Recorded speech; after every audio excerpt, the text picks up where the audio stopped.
আসসালামু আলাইকুম প্রিয় শিক্ষার্থীরা, আশা করি যারা জয়েন করেছি সবাই আল্লাহর রহমতে ভালো আছি। তো আমিও আলহামদুলিল্লাহ বেশ ভালোই। তো চলো আজকের ক্লাসটা শুরু করা যাক। গতদিন আমরা আমাদের দ্বিতীয় অধ্যায়ের প্রথম যে অংশটা অর্থাৎ পরমাণু মডেল, কোয়ান্টাম সংখ্যা এবং ইলেকট্রন বিন্যাস সেই টপিকসটা শেষ করেছি। এখন আমরা আসি এই চ্যাপ্টারের যে দ্বিতীয় অংশ, সেই দ্বিতীয় অংশটা নিয়ে আলোচনা করব। তো দ্বিতীয় অংশের মধ্যে আছে বর্ণালী মিতি। ঠিক আছে, তাহলে আমরা এই ক্ষেত্রে বর্ণালী সম্পর্কিত বেশ কিছু টার্ম আমরা দেখে নিব। তো শুরুতেই আসা যাক শিখন ফল, অর্থাৎ আজকের ক্লাস শেষে আমরা কি কি জানবো। তাহলে আজকের ক্লাস শেষে তোমরা তড়িৎ চুম্বকীয় বর্ণালী এবং তরঙ্গ সম্পর্কিত যে রাশিগুলো আছে সেগুলোকে ব্যাখ্যা করতে পারবে এবং গাণিতিক সমস্যা সমাধানের মাধ্যমে বিভিন্ন তরঙ্গের কম্পাঙ্ক এবং তরঙ্গ সংখ্যা নির্ণয় করতে পারবে। তো চলো শুরু করা যাক আমাদের আজকের ক্লাস। তা আমরা শুরুতেই পড়ব তড়িৎ চুম্বকীয় বর্ণালী কি সেটা নিয়ে। তার তড়িৎ চুম্বকীয় বর্ণালীর সংজ্ঞা দেখো, তড়িৎ ক্ষেত্র এবং চৌম্বক ক্ষেত্র এদের মধ্যে মিথস্ক্রিয়ার কারণে যে বিকিরণ ঘটে তা সাধারণত আলো হিসেবে পাওয়া যায়, এই জন্য একে বলা হয় তড়িৎ চুম্বকীয় বর্ণালী। তো তোমরা জানো যে নিশ্চয় পরমাণুর মধ্যে তড়িৎ ক্ষেত্র আছে, চৌম্বক ক্ষেত্র আছে। তাহলে তড়িৎ ক্ষেত্র এবং চৌম্বক ক্ষেত্র এই দুইটা ক্ষেত্র একটাকে আরেকটা প্রভাবিত করার কারণে মূলত দেখা যায় উচ্চ কক্ষপথ থেকে যখন ইলেকট্রনগুলো নিম্ন কক্ষপথে আসে তখন তারা যে শক্তির বিকিরণটা ঘটায় সেই বিকিরণটাকে আমরা আলো হিসেবে পাই।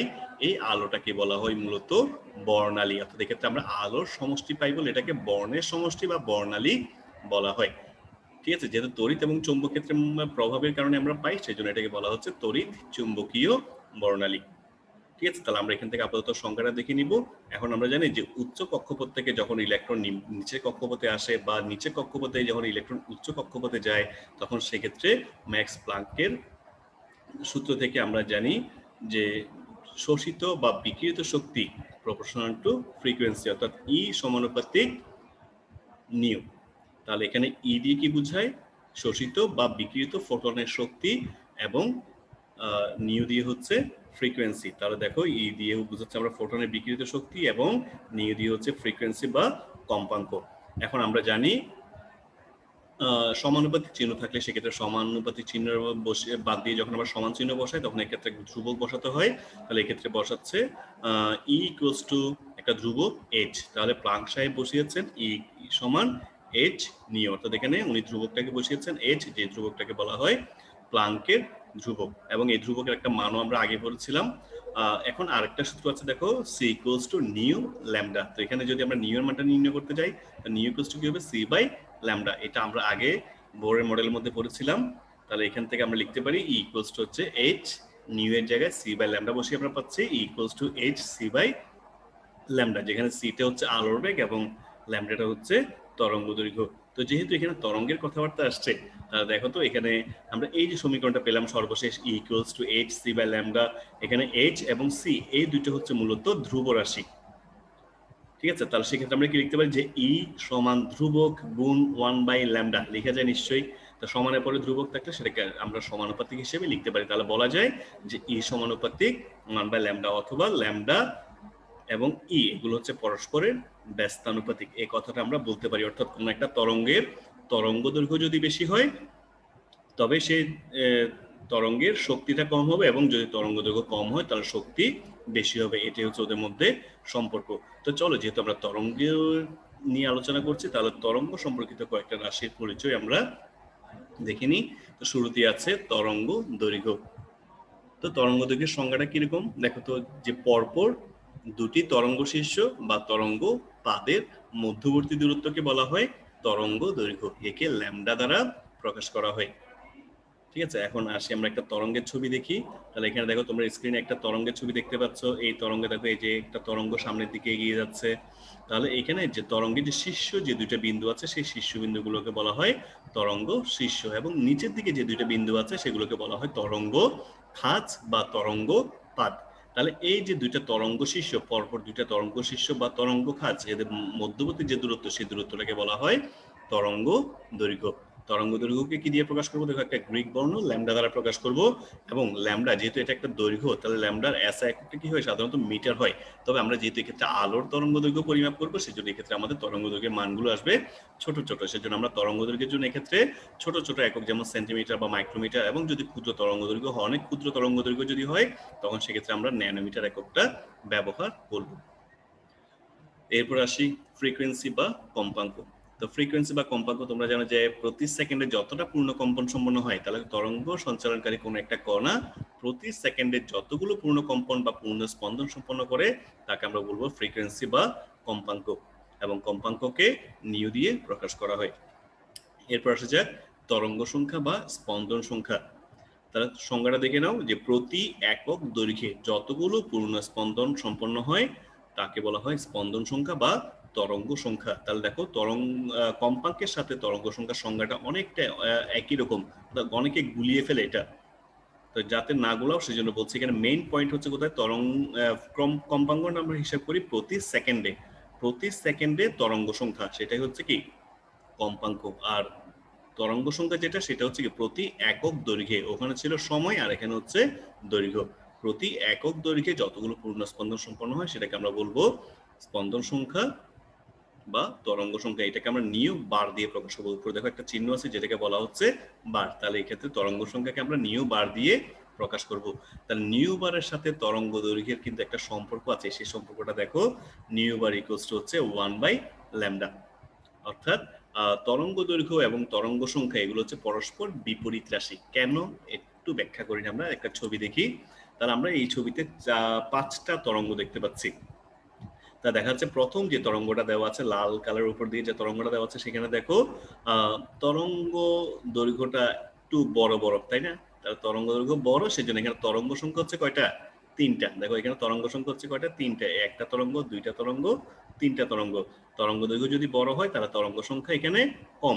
এরপরটা দেখো তরঙ্গ দৈর্ঘ্য একটু ছোট ছোট করছে, সেজন্য এখানে তরঙ্গ সংখ্যা বাড়ছে। তরঙ্গ সংখ্যা এখানে কয়টা? একটা, দুইটা, তিনটা, চারটা। তাহলে এখন দেখো যতই আমরা তরঙ্গ দৈর্ঘ্যের মানটা ছোট করব, এবং সবচেয়ে ততই তরঙ্গ সংখ্যার মানটা বাড়বে। এবং সব নিচে যে ছবিটা দেওয়া আছে, সেখানে দেখো তরঙ্গ দৈর্ঘ্যের মানগুলো কিন্তু অনেক ছোট ছোট।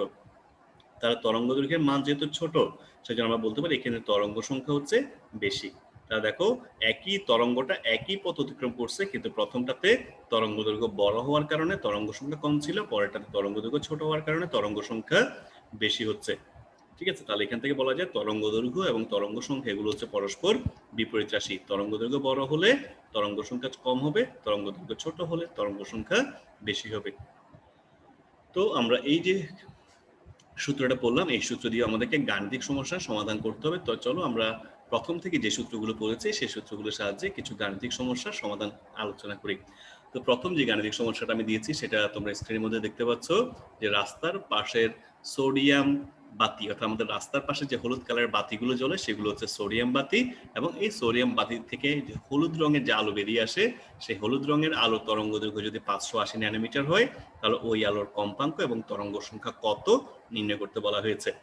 তা দেখো আমাকে কি দেওয়া আছে এখানে, তরঙ্গ দৈর্ঘ্য অর্থাৎ ল্যামডা দেওয়া আছে। তাহলে আমরা এখানে ল্যামডার মানটা পাচ্ছি 580 ন্যানোমিটার।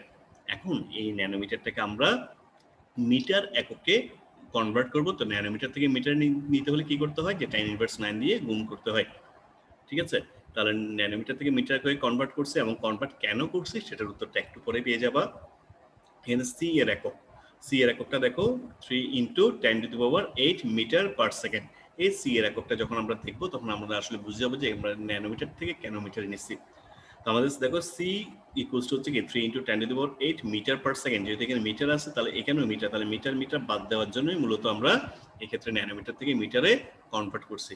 ঠিক আছে, তাহলে এখন আসা যাক, আমাদেরকে যেহেতু নিউ এর মানটা নির্ণয় করতে বলা হয়েছে, কম্পাঙ্ক নিউ এর মান নির্ণয় করতে বলা হয়েছে, সেজন্য নিউ এর সাথে সি এবং ল্যামডার যে সম্পর্ক, অর্থাৎ C equals to nu lambda, এই সম্পর্কটা থেকে আমরা নিউ এর মানটা নির্ণয় করব। তো এখানে দেখো আমাদের যেহেতু নিউ এর মানটা নির্ণয় করতে হচ্ছে, যদি আমরা পক্ষান্তর করি, তাহলে নিউ ইকুয়ালস টু পাচ্ছি সি বাই ল্যামডা। তোমরা পক্ষান্তর করে দেখো, নিউ ইকুয়ালস টু হবে কি সি বাই ল্যামডা। এখন এখানে সি এর মানও দেওয়া আছে, ল্যামডা মান আমাদেরকে প্রশ্নের মধ্যে দেওয়া আছে। তাহলে এই মানগুলো যদি আমরা বসাই, তাহলে পাবো নিউ এর মানটা হচ্ছে 5.17 × 10⁻14 সেকেন্ড ইনভার্স।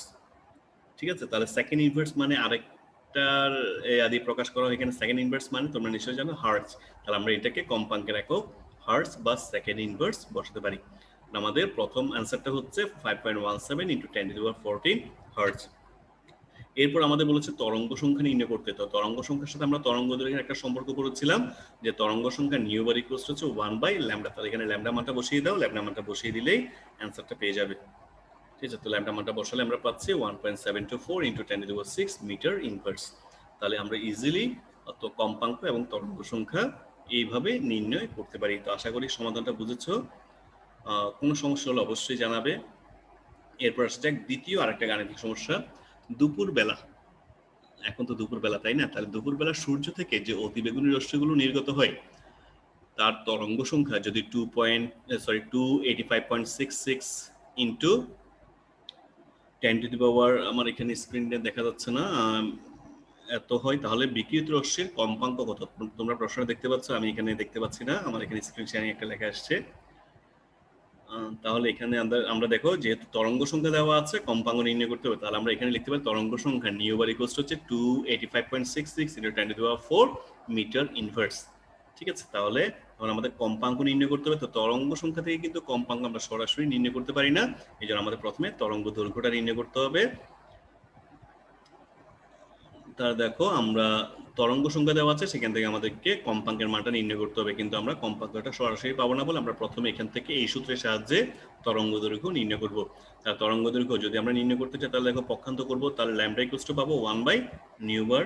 তাহলে এখানে পক্ষান্ত করে পাচ্ছি ল্যামডা ইকুয়ালস টু 1/নিউ বার। তাহলে এখানে নিউ-বারের মানটা ল্যামডা, এখানে নিউ-বারের মানটা যদি আমরা বসিয়ে দিই এই সমীকরণের মধ্যে, ল্যামডা ইকুয়ালস টু পাবো আমরা 1/নিউ-বার, সেখানে নিউ-বারের মানটা বসাও, নিউ-বারের মানটা বসালে ল্যামডা মানটা পাবে 3.5 × 10⁻⁻7 মিটার।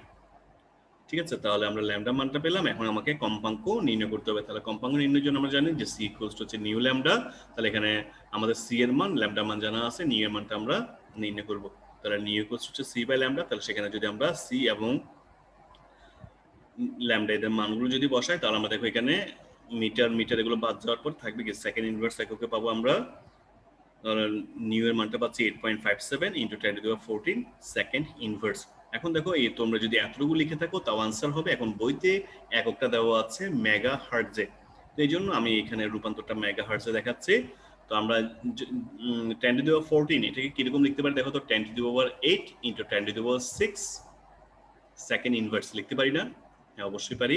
তাহলে 10⁶ মানে হচ্ছে কি মেগা হার্টজ। তাহলে 1 মেগা হার্টজ ইকুয়ালস টু আমরা বলতে পারি কি 10⁶ হার্টজ। সেজন্য এখানে 10⁶ যেটা ছিল সেটার বদলে আমরা মেগা বসাচ্ছি এবং সেকেন্ড ইনভার্সের বদলে হার্টজ।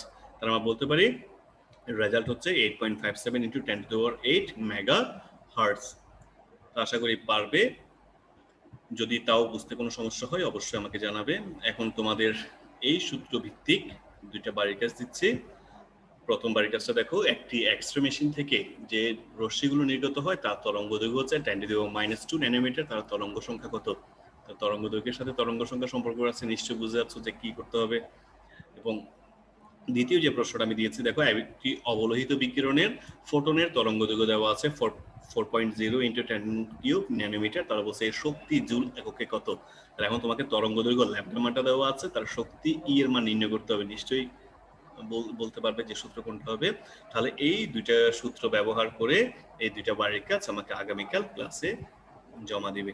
ঠিক আছে, তো তোমাদের সর্বাঙ্গীন মঙ্গল কামনা করে আমার আজকের ক্লাসটা এই পর্যন্তই এখানেই শেষ করছি। সবাইকে জয়েন করার জন্য অনেক অনেক ধন্যবাদ। ভালো থেকো। খোদা হাফেজ।